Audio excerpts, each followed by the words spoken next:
Ahora toca el turno del representante sudamericano. Hablamos de la selección de Ecuador que va con toda la ilusión a representar a nuestro continente y ya tenemos de invitado a Álvaro Riera, quien va a estar analizando el presente y el futuro de la selección ecuatoriana. Álvaro, te saludo. ¿Me escuchás? Un gusto saludarte a ti, a tus compañeros, te escucho perfectamente y preparándonos, ajustando los últimos detalles. Ya la selección está prácticamente lista, con 23 de los 26 nombres ya definidos, de los que nos representarán en el Mundial.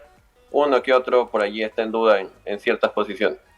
Hola Álvaro, ¿cómo estás? Te saluda Thiago Jiménez. Te quería preguntar de la lista justamente que vos ahí mencionabas, que ya está prácticamente definida. ¿De esos nombres hay alguna posibilidad de que ingrese algún otro nombre o que salga alguno? ¿Quién en particular? ¿Qué especula Gustavo Alfaro? ¿Qué se ve allá en Ecuador? Saludos, Thiago, ¿cómo estás? Espero que estén muy bien todos. Las dudas son pocas. En el arco, por ejemplo, si lleva 3 o 4 guardametas, 3 o 4 arqueros, Alexander Domínguez se lo visualiza como el titular. Después Hernán Galíndez. Está la duda sobre todo el segundo arquero. El tercero será Moisés Ramírez, que tapa en Independiente del Valle, que es un arquero de proyección muy bueno y que se lo avisora para las próximas eliminatorias como el arquero del futuro. Y está, creo que Hernán Galíndez ganándole la pulseada a Pedro Ortiz. Definitivamente creo que serán esos tres: Domínguez, Galíndez y Ramírez. A Pedro Ortiz se lo ha discutido muchísimo en el país porque ha tenido grandes actuaciones con Emelec en Copa Libertadores, en Sudamericana, en el Campeonato Ecuatoriano. De hecho, se lo ve como que tendría que estar en el Mundial, pero Gustavo Alfaro parece decidirse por Galíndez y creo que no va a tener opciones Pedro Ortiz. De hecho, no está convocado para estos partidos últimos, los amistosos que mencionaba con Arabia Saudita y Japón. En defensa estamos prácticamente listos. Los laterales por derecha, Byron Castillo y Ángelo Preciado. Por izquierda, Diego Palacios y Pervin Estupiñán también están fijos. Los centrales, Hincapié y Torres, son los titulares inamovibles casi. Los suplentes, Robert Arboleda de Sao Paulo, tuvo una lesión en los últimos meses. Se espera que se recupere para este mes de octubre y poderlo llevar al Mundial. Creo que va a ser así. El otro jugador es Javier Arriaga, que es de los defensores que está en Estados Unidos y que juega regularmente. Están los cuatro allí. Un quinto central es la duda, por ejemplo. ¿Quién será el quinto central que lleve Gustavo Alfaro? Está entre, puede ser allí Luis Fernando León, que juega en México. Hoy lo ha llevado a Jackson Poroso, esta última convocatoria para estos últimos amistosos. Veremos por quién se decide. En el medio campo, por ejemplo, los volantes centrales están casi fijos. Carlos Grueso, está José Cifuentes, está Moisés Caicedo, que nos representa muy bien cada semana en Inglaterra, en el Brighton, con Alexis McAllister, que es el argentino que está allí en ese equipo. Están ellos, está Alan Franco, está Sebastián Méndez, por allí no hay problema. Por derecha, Gonzalo Plata y Ángel Mena, que son importantísimos, han sido en esta eliminatoria para llevarnos al Mundial. Por izquierda también hay una duda. Este es otro sector porque allí no se consolidó casi nadie. Pasaron muchos extremos por izquierda durante toda la eliminatoria. Ninguno fue titular fijo o inamovible durante varios partidos. El más recurrente es Romario Ibarra, o el que mejores impresiones dio. Ese se lo ve como casi que fijo o inamovible, pero se espera su reemplazante, su sustituto. Por allí hay varios nombres. Jeremy Sarmiento por allí. En el medio local, Alexander Alvarado destaca de Liga de Quito. Está la duda, allí es otro de los nombres que en ese puesto falta por definir. Y en ataque, Michael Estrada, Ender Valencia, los delanteros. El tercero, Leonardo Campana, creo que también está por allí como fijo. Y falta el cuarto. Por ello mencionaba tres posiciones, ¿no? Un quinto central, un extremo izquierdo y el cuarto delantero. Creo que serían las posiciones que todavía están en duda. ¿Quiénes podrían ganarse el puesto allí? Está Jordi Caicedo, que está compitiendo por un lugar. Yorcaef Reasco, que metió un golazo en Argentina con el Newell's en semanas anteriores. Bueno, son de los nombres que están peleando puesto allí. Bien, a nivel futbolístico, Álvaro, te consulto, ¿cómo llega a nivel colectivo, a nivel futbolístico el seleccionado de Ecuador para encarar un grupo que va a ser duro? Lo tienen a Senegal, que viene muy bien, campeón de la Copa de África, lo tienen a Países Bajos, Qatar, que es el anfitrión. ¿Cómo se ve allí en Ecuador esta posibilidad de que el conjunto de Gustavo Alfaro haga un buen papel en esta fase de grupos?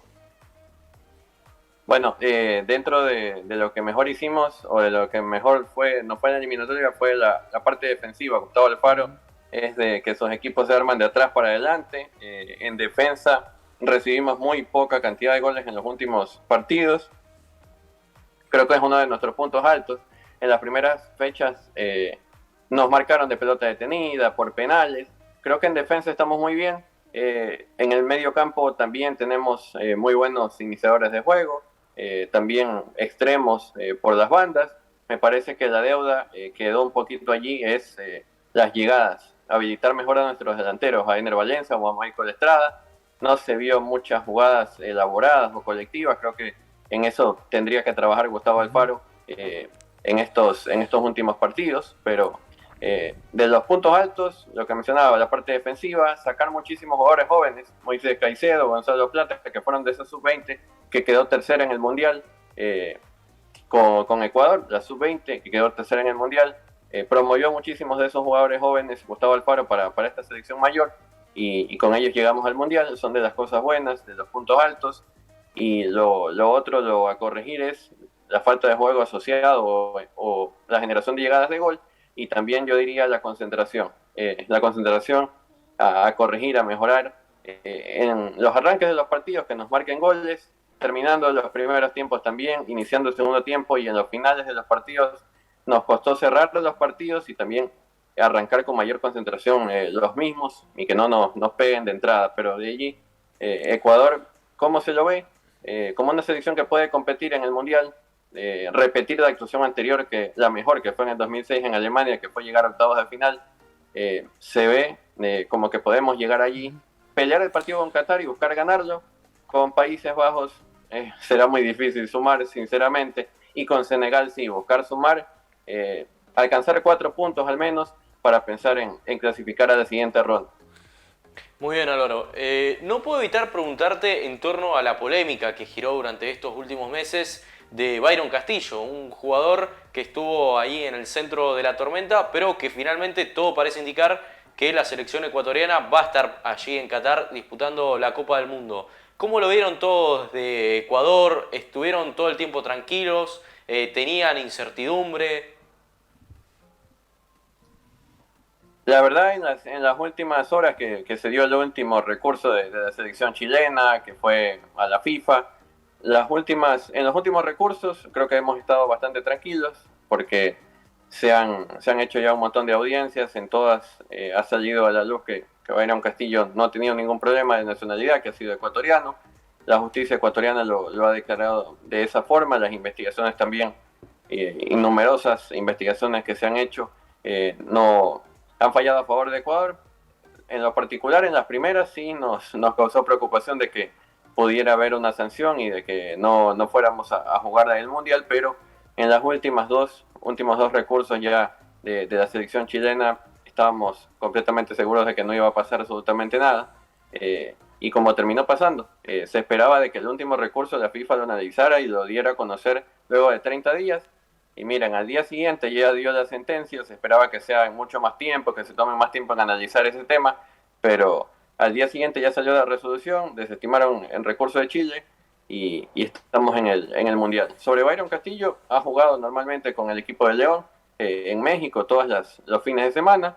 En los últimos 2 no actuó, pero fue por un tema de que el técnico lo cuidó, por un tema de acumulación de amarillas, para preservarlo para un siguiente partido que era más importante, pero no por otra situación ni por el tema legal tampoco. Álvaro, te saluda Matías Vega, te mando un gran saludo, gracias por estar acá hoy acompañándonos. Mi pregunta es la siguiente, quiero saber tu opinión más que nada. Se lo ha considerado acá justamente a Alfaro, cuando dirigía a Boca Juniors, como un técnico muy defensivo, se lo ha criticado bastante. Como que no se amoldó mucho a lo que era la historia, a la filosofía de Boca justamente. Pero ¿crees vos que cuando llega a la selección de Ecuador pudo de alguna manera equilibrarse, suponiendo defensivamente anda muy bien? Creo que en la eliminatoria, sacando a Argentina y Brasil, fue uno de los equipos que menos goles recibió y uno de los que más goles hizo. Así que de alguna manera decir que Alfaro es Encontró su lugar en el mundo, no es solo defensivamente, sino que atacando es uno de los mejores. Fue uno de los mejores en la eliminatoria. Sí, un gusto saludarte. Me parece que Ecuador arrancó la eliminatoria o el camino, creo que fue dándonos a conocer que lo que era el Faro. Terminó jugando Ecuador como era el Faro, porque en los primeros partidos goleamos a 4-2 a Uruguay, después 6-1 a Colombia, los dos partidos en Quito, y nos asombrábamos de los tantos goles que teníamos, de lo ofensivo que era Ecuador, de que pasamos por encima de rivales como Uruguay y Colombia, que son poderosísimos en América, y entonces este era otro Alfaro distinto al que habíamos visto allí en Argentina. Pero después creo que las cosas se terminaron poniendo en su lugar, porque los primeros 4 partidos sorprendieron, 9 puntos de 12, después ya no conseguimos puntos, empezamos a perder, incluido primero eliminatorias y luego la Copa América, que no nos fue para nada bien, clasificamos pero a la siguiente ronda, luego caímos goleados por Argentina, pero clasificamos a la siguiente ronda con poquísimos puntos y ya en el último lugar de la clasificación. Ese fue nuestro bajón en la eliminatoria. Muchos jugadores que fueron titulares en las primeras 4 fechas perdieron continuidad, ya no jugaban en sus equipos. Eso también afectó sin dudas. Y después Alfaro dijo